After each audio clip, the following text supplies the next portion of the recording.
quer dizer enviado por Deus. Eles eram conhecidos por todas as nações, não como cristãos, mas eles eram conhecidos como os do caminho, porque Jesus chegou na terra pregando: eu sou o caminho, a verdade e a vida.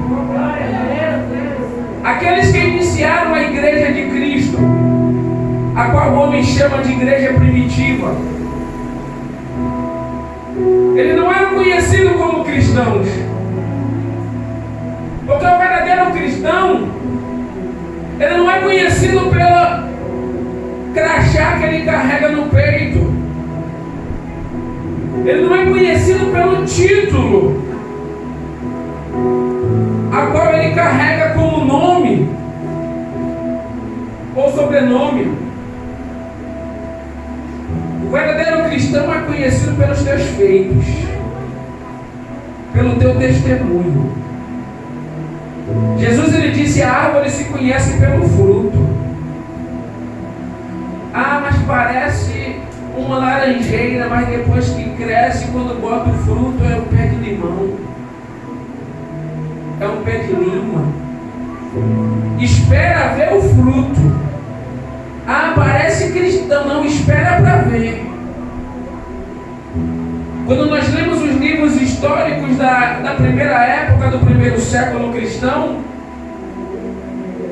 nós vamos perceber que aqueles que se convertiam a Cristo, e isso é depois da destruição do templo do ano 70, depois dos primeiros apóstolos,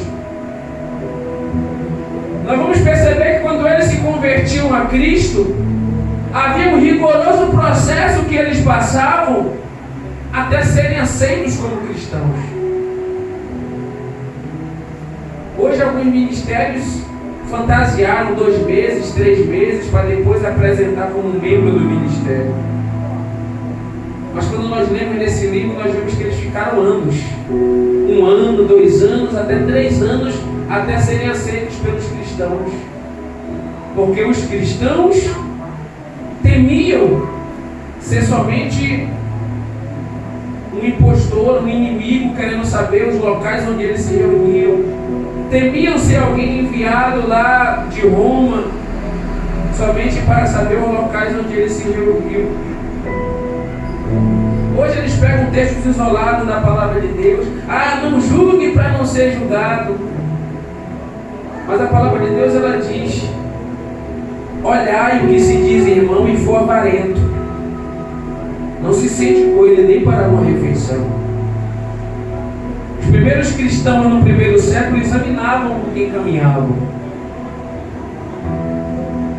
observavam a conduta daquela pessoa que se dizia cristão. E foi isso que fez o povo de Antioquia. Havia muitas heresias já naquela época, muitas outras religiões já haviam naquela época, pregando o caminho para a salvação. Mas a Bíblia diz que por 1 ano examinaram os discípulos, que agora já eram apóstolos. E após esse período de 1 ano, foram pela primeira vez chamados cristãos. A palavra cristão hoje, ela pode ter várias traduções, e são muitas. Ficaríamos aqui minutos, talvez horas, falando das traduções a qual se temos nos dias atuais. Mas a verdadeira tradução da palavra cristão é pequeno Cristo, imitador. O apóstolo Paulo diz: sede meus imitadores como eu sou de Cristo. Paulo não ensinava nada novo, ele ensinava o que Cristo ensinou. A diferença dele para os outros apóstolos é porque outros caminharam com Jesus fisicamente, ele recebeu tudo revelado dos céus. Durante muito tempo, ser cristão trazia para si um alto risco de vida. Quando a pessoa se dizia cristão, estava colocando a tua vida à prova, estava colocando a tua vida em jogo, estava colocando a tua vida em risco. Mas eles não se preocupavam com isso. Porque o próprio Cristo lhe disse: aquele que desejar guardar a sua vida vai morrer. Mas o que morrer por amor do meu evangelho e do meu nome, esse herdará a vida eterna. Os apóstolos não estavam preocupados com isso. Porque hoje em dia ser cristão é status. Ser cristão hoje é bom. Hoje a gente vê cantor de pagode dizer que é cristão. Hoje a gente vê cantor de reggae, cantor de funk dizer que é cristão. Porque virou moda ser cristão.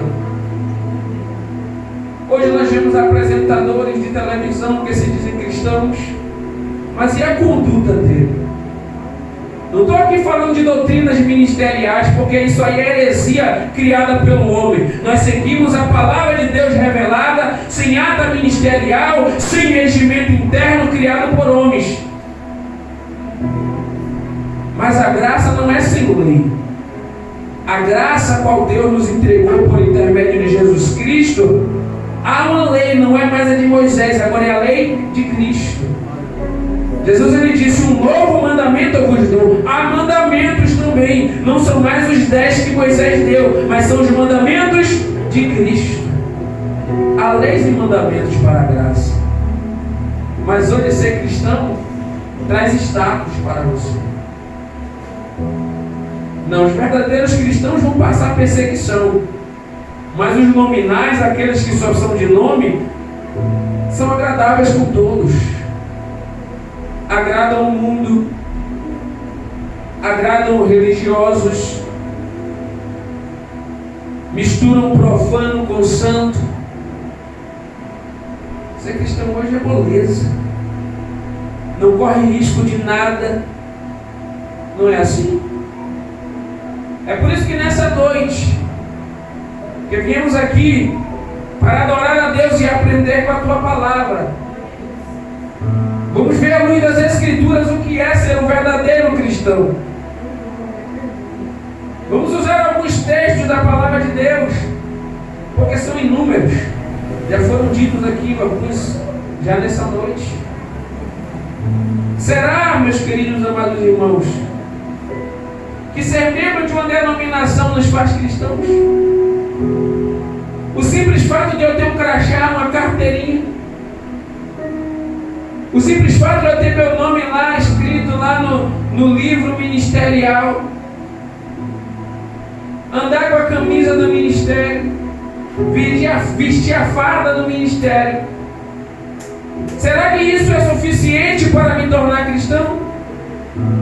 Será que eu ser adepto de uma religião, isso me faz cristão? Eu continuo vivendo a vida como eu sempre vivi, mas só fiz acrescentar práticas religiosas. Será que isso me faz ser cristão?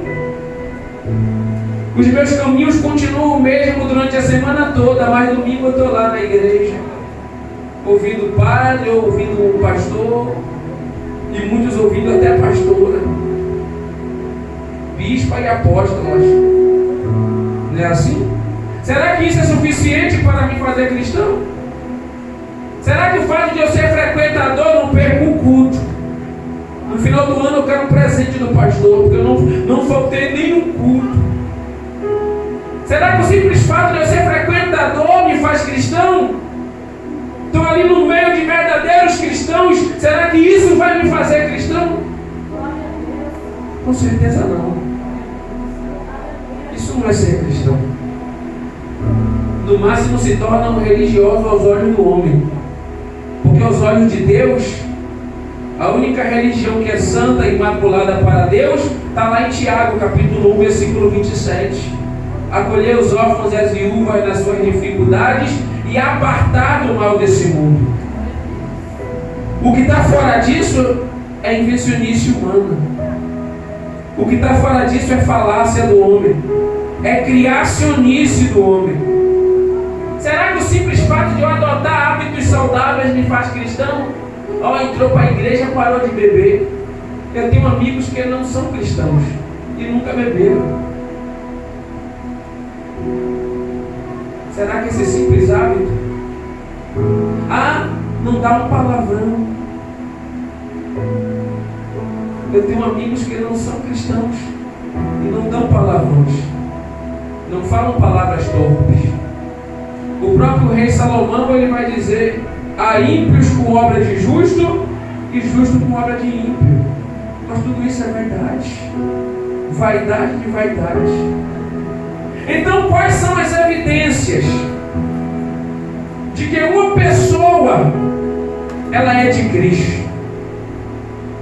Quero falar algumas nessa noite com você, em poucos minutos, porque a palavra de Deus ela vai dizer que o fruto do Espírito é o amor, a alegria, a bondade, a longanimidade, a benignidade, a temperança, o domínio próprio, a longanimidade. São características do fruto do Espírito, características daqueles que foram batizados com o Espírito Santo de Deus.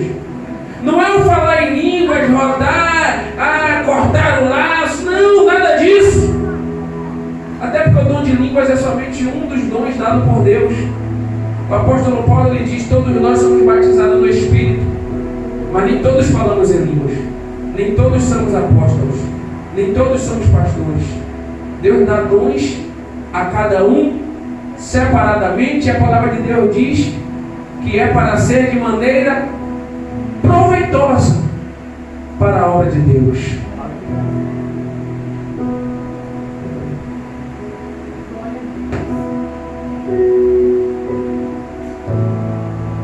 O fruto do Espírito é uma característica de quem está caminhando com Jesus. Quem está caminhando com Jesus se torna manso. Quem está caminhando com Jesus se torna humilde. Quem está caminhando com Jesus já não se preocupa mais com a tua vida. A palavra de Deus vai falar de Moisés. Aleluia. Quando nós lemos lá no final da vida de Moisés, a Bíblia vai dizer que não havia na terra homem mais manso do que Moisés. Louvado seja Deus. Mas quando olhamos o início da caminhada de Moisés, louvado seja o nome santo do Senhor, a Bíblia vai dizer que Moisés, quando vê um soldado egípcio açoitando um hebreu, um daqueles que eram da descendência de Moisés, Moisés era tão manso que pegou aquele soldado de cima do cavalo, jogou ele no chão e de murro matou aquele soldado. Mas ele vai para o deserto, e no deserto ele tem um encontro com Deus. E quando temos um encontro com Deus, ele muda nossas estruturas. É esse Deus que está aqui nessa noite, o Deus que muda as estruturas, o Deus que muda os alicerces, o Deus que muda o fundamento, o Deus que muda a nossa história, o Deus que muda a nossa vida. Aleluia! Por intermédio do teu Espírito Santo, ele começa a nos guiar, ele começa a nos dirigir, ele começa a nos moldar conforme a sua vontade. Esse é o Deus que nós servimos. E esta é a evidência do verdadeiro cristão. O verdadeiro cristão, ele passa pelo novo nascimento. Aleluia. O verdadeiro cristão, ele tem como marca em tua vida um novo nascimento. O crente religioso, o legalista que vive nesse sistema carnal religioso que nós conhecemos, ele é conhecido, louvado seja Deus, não por essa transformação, não pelo novo nascimento, ele é conhecido pelo tempo que ele tem de crente. 10 anos, 15 anos, passou de 20, ele já bate no peito. Tenho 20 anos. Quando é nascido e criado na igreja, nascido e criado no Evangelho. Não é assim? Mas o verdadeiro cristão não tem como marcar o tempo de crente, porque para Deus não há tempo. Deus, ele é o criador do tempo. Aleluia. Porque o cristão religioso ele tem 10, 15 anos, mas continua com as mesmas práticas. Parou de beber porque faz mal para ele, não é para agradar a Deus. Parou de fumar porque ele sabia que ia morrer mais cedo pelo cigarro. A ciência diz isso, ele nem precisa de crer em Deus. Aleluia. Mas não parou de fofocar, não parou de roubar, não honra com a tua palavra, segue uma vida dupla. Um dia ele é crente, no outro dia ele não é. Uma hora ele serve a Deus, outra hora ele não serve. Mas uma marca do verdadeiro cristão é o novo nascimento. A Bíblia diz que um mestre de Israel chega para Jesus perguntando acerca do reino de Deus. E antes que ele pergunte, Jesus vai chegar para ele, João 3,3. Na verdade te digo que aquele que não nascer de novo não pode herdar o reino de Deus. Quem está dizendo aqui não é o pastor Givanildo. Quem está dizendo aqui não é regimento interno da igreja Poder da Nova Aliança. Porque nem temos regimento interno. Seguimos a Bíblia. Quem está dizendo aqui é o próprio Deus. Na pessoa de Jesus. Encarnado, que caminhou nessa terra que hoje andamos. Ele disse que ninguém pode ver o reino de Deus se não nascer de novo. O interessante é que o mestre de Israel, e esse mestre era mestre na teologia das leis de Moisés, não entendeu o que era o novo nascimento, não compreendeu o que era nascer de novo. Como pode um homem já velho voltar para o ventre da tua mãe? E Jesus disse: como você, sendo mestre, não sabes disto? É como que eu estivesse vendo hoje pessoas com 30, 40, 50, 60 anos no Evangelho e não conhecem aquilo que você já conhece.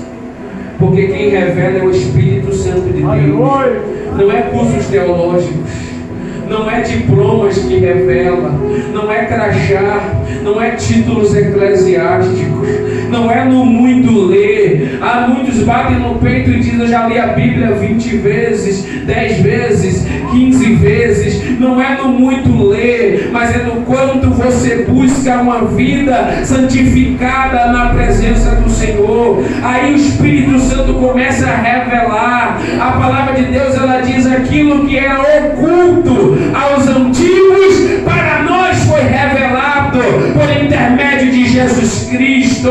A partir do momento que permitimos uma mudança, que permitimos uma transformação, que permitimos o agir de Deus em nossa vida, a nova criatura, não a nascida de carne, porque Jesus diz: o que é nascido da carne é carne, mas o que é nascido do Espírito Santo é Espírito. A nova criatura nascida do Espírito Santo de Deus. Porque quando nós recebemos a Jesus, quando nós reconhecemos a tua graça, a Bíblia diz que o Espírito Santo passa a habitar dentro de nós. Nós passamos a ser templo, morada do Espírito de Deus. Porém, ele não habita em templo sujo, onde há pecado. Por isso é necessário a limpeza, e quem faz a limpeza é o próprio Deus. Porque Jesus disse: sem mim nada podes fazer. Nada. Isso é marca do cristão. Isso é marca do verdadeiro cristão. O novo nascimento. Quer ver outra marca do verdadeiro cristão? Eles dizem para a gente não julgar os religiosos, porque eles sabem que se a gente examinar, eles não passam no teste. Mas nós temos que passar no teste. Por isso a Bíblia diz: examine o homem a si mesmo, para que não venha outro te examinar e te pegue em condenação. Quando você se examina com os olhos espirituais de Deus, você começa a ver: isso daqui está errado, isso aqui não está certo não. Não precisa do pastor lhe dizer, Não precisa de ninguém vir te dizer. Porque o Espírito de Deus começa a falar com você. Outra marca do verdadeiro cristão é que aquele que é nascido de Deus, ele não vive na prática do pecado. Ele quer caminhar com Jesus. Ele quer estar 24 horas com Jesus. O apóstolo Paulo vai dizer à igreja que estava em Roma, no capítulo 6, versículo 14: porque o pecado não terá domínio sobre vós, pois não estáis debaixo da lei, mas debaixo da graça. Aleluia! O pecado não te domina mais. Aleluia! Quando você cai no pecado, o diabo ele vem para tentar te enganar, para tentar te iludir de que você é um fraco, um derrotado, um pó da terra, um verme de Jacó, de que você não vai conseguir. Sozinho não conseguimos, mas em Cristo Jesus, a palavra de Deus diz, somos mais do que vencedores. A Bíblia diz que o pecado não te domina mais, porque o mundo é dominado pelo pecado. Eles pensam que não, mas todo dia quando chegam do trabalho, antes de passar em casa, tem que passar no bar. Quando vêm para a igreja, se tornam avarentos. Não ofertam, não colaboram com a obra de Deus. Mas quando estão no mundo, todo dia eles vão ali deixar tua oferta para o diabo no balcão do bar. Todos os dias. São escravos da bebida. Mas se você conversar com um deles, eles vão dizer, não, eu não sou alcoólatra não, eu bebo socialmente, eu bebo quando eu quero. O problema é que todo dia você quer. Esse é o problema. É uma característica, é uma evidência do cristão verdadeiro, não daquele que só tem nome de cristão. O verdadeiro cristão, ele não vive na prática do pecado. O verdadeiro cristão, ele não procura na Bíblia versículos para justificar ele do pecado. Ele procura na palavra de Deus inspiração, tanto em textos históricos como doutrinários, para ele permanecer santo diante do Senhor.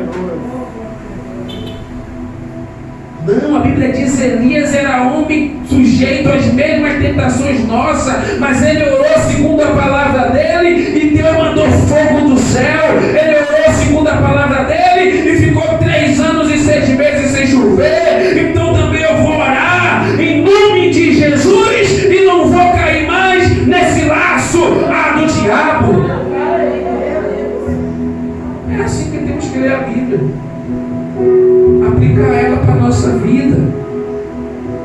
Porque o religioso, o legalista, ele fica, não, é porque essa carne é pecaminosa, ela se inclina para o pecado, porque ele não aceita a obra de Jesus.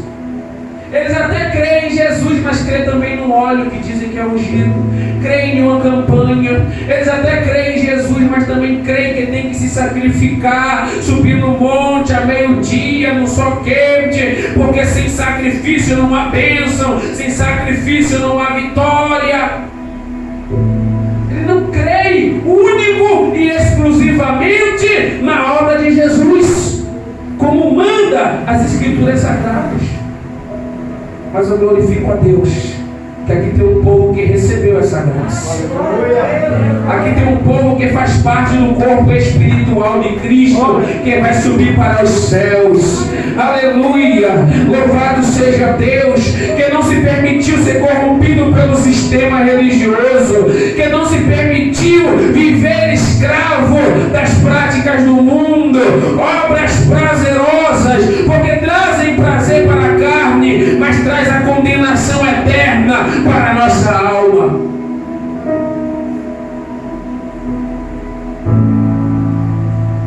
Quer outra evidência de que a pessoa se tornou um verdadeiro cristão, de que a pessoa caminha com Cristo? São muitas, e como nós sempre falamos aqui, eu separei só algumas para hoje.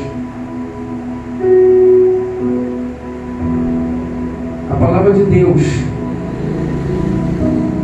ela nos diz que quem não ama ao seu irmão não pertence a Cristo. Que é uma evidência de que a pessoa é uma nova criatura, é quando está um dia de chuva, uma noite chuvosa, ela entra no seu carro, depois do culto, fecha os vidros e vai embora e larga os irmãos ali no ponto de ônibus, ou na porta da igreja. Muitos, depois de ter pregado acerca do próprio amor, mas para não sujar o carpete dos seus carros. Uma evidência de que você caminha com Cristo é se você amar o teu próximo.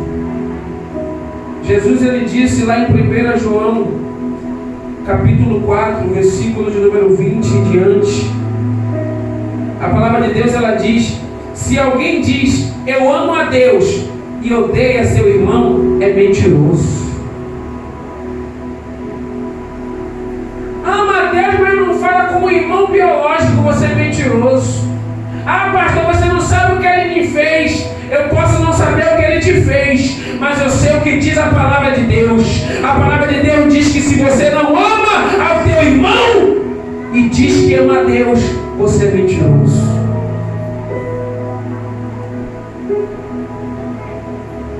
Pois quem não ama seu irmão qual viu, como pode amar a Deus que não viu? Se quer questionar com o pastor isso, então responde a pergunta de Deus nessa noite. Deus está perguntando: se você não consegue amar quem você está vendo, como você vai amar quem você nunca viu?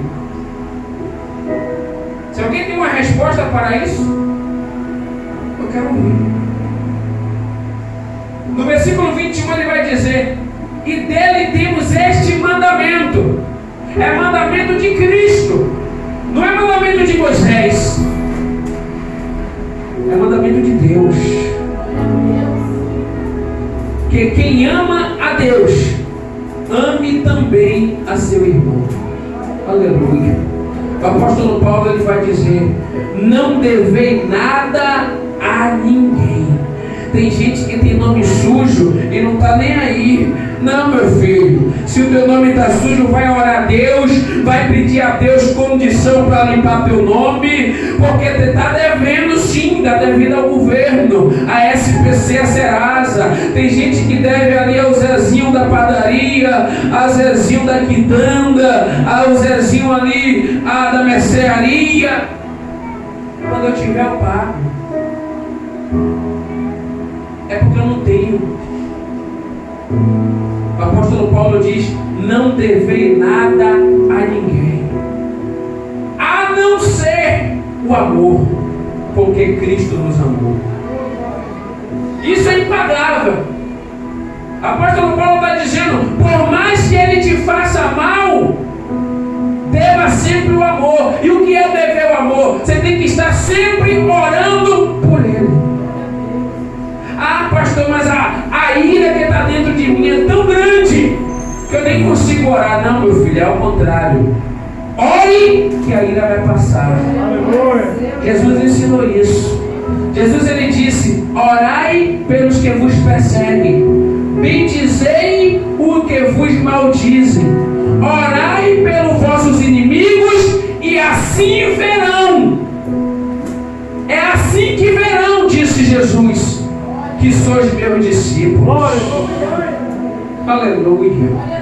Não é de outra maneira, não é fazendo congresso na rua, não é andando com caixa de som nas ruas do bairro e pregando em voz alta, não é distribuindo cestas básicas, não é orando pelos enfermos, aleluia, nos hospitais. Tudo isso faz parte de uma vida cristã, mas Jesus disse: quando orar pelos teus inimigos, quando bendizer o que vos maldizem, porque hoje, quando falam mal de você e chega até você, aí você vai: mas olha a vida dele, olha o que ele faz, olha o que deixou de fazer. Não, Jesus disse: bendizei.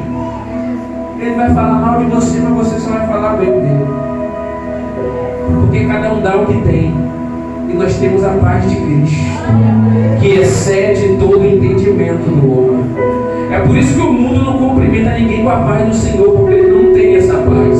É por isso que o religioso, quando eles se dizem desviados, porque saem da religião, não entendem que Jesus despertou eles para saírem da religião e servirem na graça, que é o verdadeiro evangelho de Cristo. Aí eles voltam para o mundo, para as práticas que desagradam a Deus. Aí eles cumprimentavam antes com a paz, eles param de cumprimentar, porque eles sabem que não tem a paz. Nós damos o que nós temos.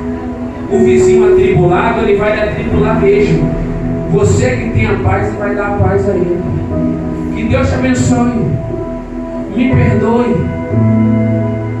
É assim que vamos viver. O apóstolo Paulo, ele diz como mandamento do Senhor: segui a paz com todos. Ah, mas tem crente que não fala com o vizinho do lado. Como que você vai se santificar? Aí depois quer subir no monte, dobrar joelho no milho, fazer caminhada, fazer jejum prolongado. Ah, quer participar de campanha de santificação. Não há santificação se você não tiver em paz.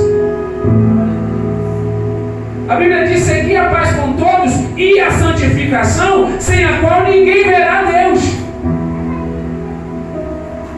É um processo para naquele grande dia entrarmos na terra prometida do Senhor, o reino espiritual de Deus. O amor é a principal virtude da nova criatura. Você passa a amar. Deus chega para Moisés e fala com Moisés. O povo era murmurador no deserto. O povo não obedecia a Deus.